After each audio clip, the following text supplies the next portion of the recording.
I still think it would be a really tough trade to pull off. I think if they wait until the trade deadline of their final year, they've waited too long. I think after next season, you have to decide like what's going to happen, and if it's decided that the team is still years away from competing and not even close, which probably is the way that this is going to unfold after next year, then I think leading into the free agency period, before teams commit huge salary to signing players on July 1, at the draft, that's when you make the move.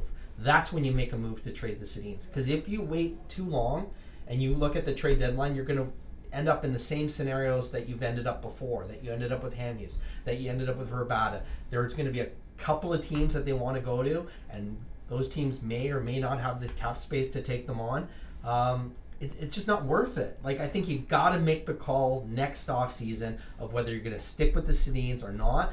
And my lean is not. My lean is you trade them next summer. Do you think that there, I mean, you mentioned it there, you think that there will be some teams that have the cap space and have the interest in two guys that'll be 37 who may be years removed from a playoff appearance?